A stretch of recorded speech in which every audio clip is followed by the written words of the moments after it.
Their ship descended into Earth's orbit like a glimmering jewel, catching the light of the sun as it rotated with mathematical precision. Its surface, a lattice of polished metal and glowing geometric shapes, moved constantly, each angle shifting to optimize some unseen calculation. Humanity watched in awe and fear. It was the kind of beauty that didn't need explanation, a beauty that seemed almost alien in itself. Inside the massive vessel, Arch-Curator Neirath stood at the helm. Her crystalline body refracted the soft, violet glow of the ship's interior, and her 8 limbs moved with graceful efficiency. Behind her, her team of archivists worked at sleek consoles, each designed to mirror their elegant forms. Planet Earth, identified as species designation 1046, humans, cognitive capacity within acceptable thresholds for cultural analysis, she announced. Her voice, harmonic and metallic, echoed in the silent chamber. Prepare to catalog their artistic contributions. Humanity will soon become part of the galactic archive. For centuries, the Zirvak had traveled the galaxy, gathering and preserving the cultural achievements of intelligent life forms. To them, art represented the pinnacle of logic and intelligence. Art was a form of perfect structure, an ultimate reflection of a species' mastery of order and purpose. The humans, however, would soon challenge everything the Zirvak believed. Chapter 1.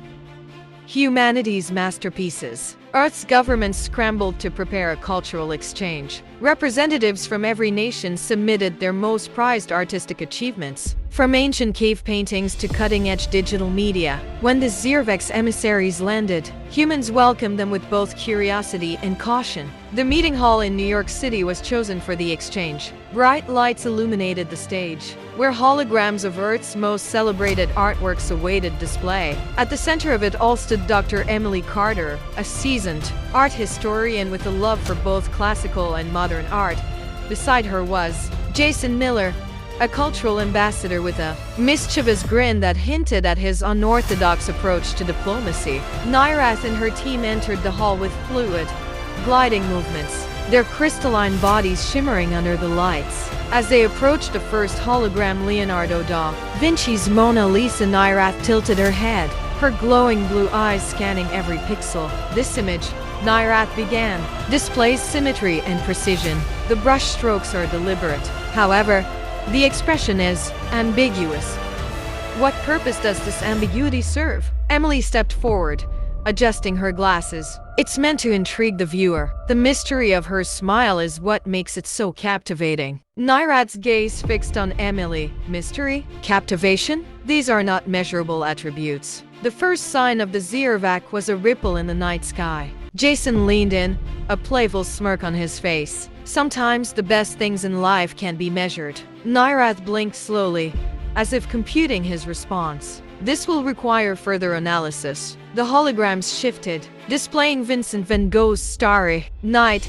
The Zirvak observed the swirling blues and yellows, with a mixture of fascination and discomfort. The lack of straight lines is unsettling, said Lish, one of the archivists. Her crystalline body dimmed slightly. The stars are distorted. Emily smiled warmly. That's the point. Van Gogh painted how the night sky felt to him, not how it actually looked, how it felt.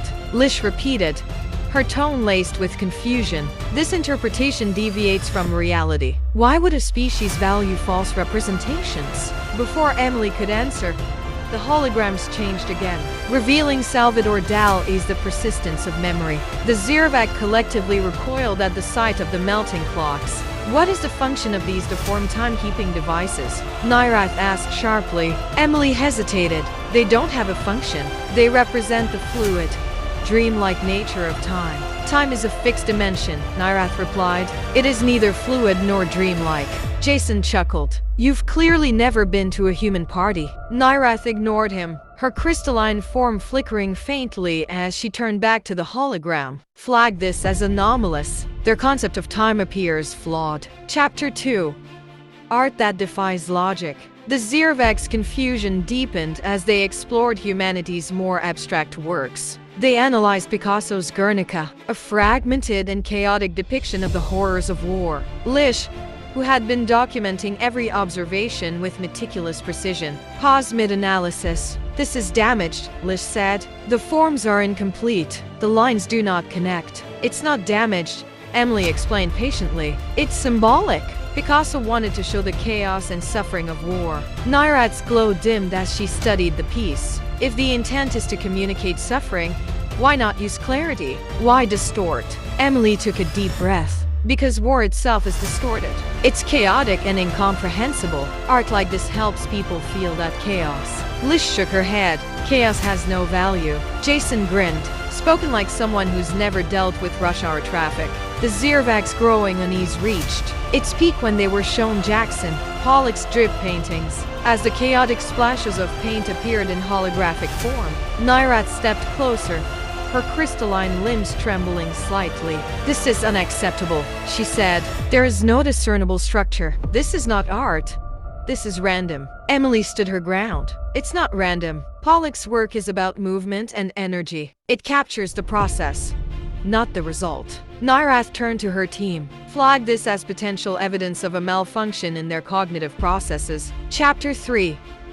The breaking point. When the Ziervak requested access to modern human creations, Emily hesitated, but Jason couldn't resist. "Oh, you're gonna love this," he said, pulling up a folder labeled memes. The first image was Doge, a Shiba Inu surrounded by colorful captions like "such wow" and "much confused." Nairat's glowing eyes flickered as she read the text aloud. "Such wow, much confused. What does this mean?"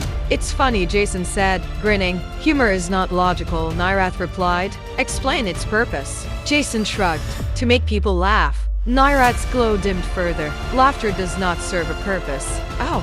It serves plenty," Jason said. "It keeps us sane." The Ziervak computers began to spark when Jason showed them Loss, the infamous 4-panel comic. Lish's glowing form flickered violently, and one archivist collapsed as their crystalline body dimmed completely. "Cease this," Nairat commanded, her voice shaking for the first time. "You're weaponizing absurdity." Chapter 4.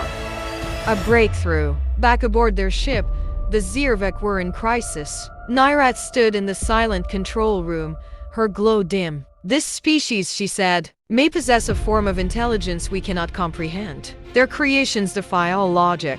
Lish, still recovering from the memes, shook her head. "Perhaps they are simply flawed." Nairat hesitated. For the first time in her career, she wasn't sure. Emily, sensing an opportunity, invited the Ziervak to attend a live performance of Beethoven's Ninth Symphony. The music began, and the Ziervak sat motionless, their crystalline forms dim. As the orchestra swelled into the famous Ode to Joy, something remarkable happened. Nairat's body began to pulse in rhythm with the music, her glow brightening. For the first time, she felt something she couldn't quantify. "What is this?" Nairat whispered. Emily smiled.